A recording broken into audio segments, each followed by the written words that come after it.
Okay, so it's helpful at this stage to have another look at the Treaty of Versailles and remind ourselves of some of the main features, views towards the treaty and clauses of the treaty and attitudes towards it. So, the armistice happened in November of 1918. That was an agreement to end the war. The military leadership of Germany, principally Hindenburg and Ludendorff, realized that the war was unwinnable.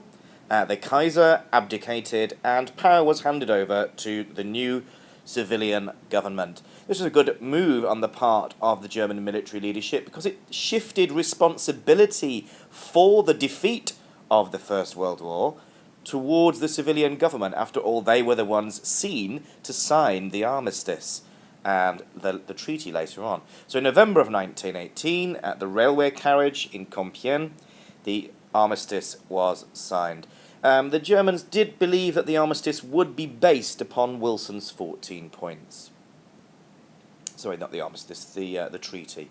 So what were the differing attitudes towards the peace from the three principal leaders of the Allies? Well, Lloyd George did want a moderate peace. However, he did have to satisfy British demands in the British public and politicians for a revenge on the perceived aggressor of Germany. Calls to hang the Kaiser as a war criminal. Of course, the other famous statement made in the House of Commons that Britain would squeeze the German lemon until the pips squeak. So it was felt by many that Germany ought to pay a lot of reparations, a harsh level of reparations. Let's look at the gorgeously moustached Clemenceau on the right there. So Clemenceau wanted revenge and a very high degree of compensation. Understandably, as well as Belgium, France had been the country which suffered most of the damage and devastation, certainly to its economy in the war. And again, a very, very high level of soldiers killed and mutilated in the war. He wanted 90% of Germany's coal and iron, and to make sure that Germany would never be able to mount an attack in the future by severely limiting or eliminating its army and possibly even breaking Germany up into smaller states. What did Wilson want? Well, I've done a little halo there. I mean, Wilson was certainly an idealist. He wanted a fair peace.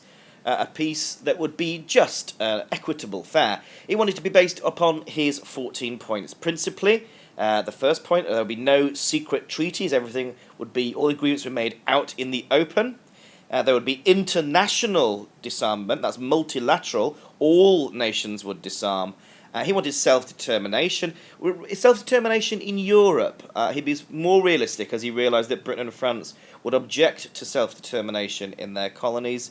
And he wanted the League of Nations to be set up, an international body which would help to ensure world peace, disarmament, and would sort out disputes again. So there'd be no secret treaties, disputes openly sorted out in the League of Nations. Well, let's have a look at the actual treaty itself. It took 6 months for the treaty to be hammered out. It was a long and complicated process, and there were delegates from all over the world took part in the negotiations, though again they were dominated by the big three. The German delegation reluctantly signed. At first there were talks about refusing to sign it, but ultimately they didn't have a choice because it would have simply meant a continuation of an unwinnable war and possibly worse terms. So the German delegation did sign in June of 1919. Article 231 was the big bone of contention with the Germans, as it placed all of the blame upon Germany and her allies for the war. So none of the blame none of the blame was accepted by Britain, France, or the United States. It rested solely on the Central Powers.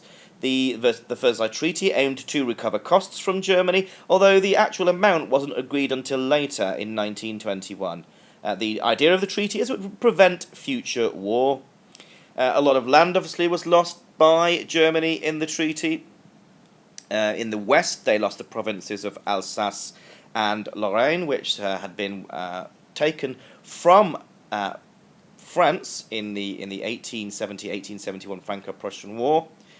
The Saarland was placed under the jurisdiction of the League of Nations until a plebiscite would be held in 15 years' time. Eupen and Malmedy were given to Belgium. In the north, North Schleswig was given to Denmark. Danzig, the port city of Danzig, again was going to be run by the League of Nations as a free port city. And if you look at the grey area underneath there, this is the Polish corridor. Poland has the flag there. You can see the red and white striped flag. The Polish corridor was to give Poland access to the sea, also called the Danzig corridor as well. Upper Silesia was given to Poland at the time, and of course Germany was forbidden to unite with her southern neighbour of Austria. The Anschluss or union with Austria was forbidden. So let's have a look at some German reactions, remind ourselves some German reactions.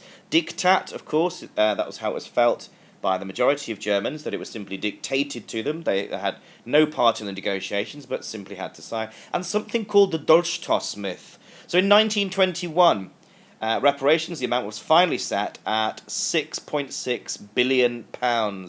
It was to be extracted in money, but largely also in goods. So exports such as coal and steel would make. Coal and steel would also comprise part of it, as well as cash. It wasn't actually. It was due to be paid off until in 1987. Although it was actually paid off relatively recently in the 2000s. The colonies of Germany, some colonies in Africa, for example, were to be given as mandates, and also colonies of Turkey were given as mandates principally to Britain and France. Again, it was called a diktat. Let's have a look a little bit more about the Dolchstoss myth. The Dolchstoss myth is the myth that the German army was capable of winning the war, but had been stabbed in the back. Here you can see a racist cartoon blaming Jewish people for the defeat. Here's another one, another spin on it, blaming communists.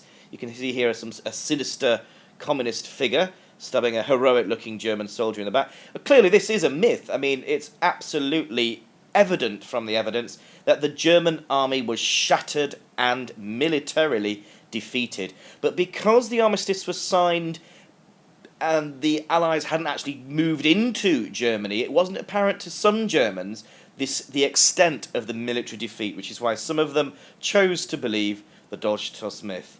Here another one, you can see that the new Weimar government is again here, they're also blamed for stabbing the German army in the back. So hopefully that has been fairly useful. So yeah, of course called the November criminals for that reason, that again, the Dolchstoss myth, the stab in the back myth. So let's just to summarise. After this, November 1918, the new civilian government signs it. Differing attitudes to peace between Wilson, Lloyd George, and Clemenceau. The Treaty of Versailles itself. Make sure you're familiar with the terms, the territorial losses, and the German reaction to it. The German reaction on some quarters, especially on the conservative and right-wing, the Dolchstoss myth, blaming a variety of groups associated in their minds, communists, Jews, and the Weimar government blamed for apparently stabbing the German army in the back. So I hope that was useful, and good luck with the quiz.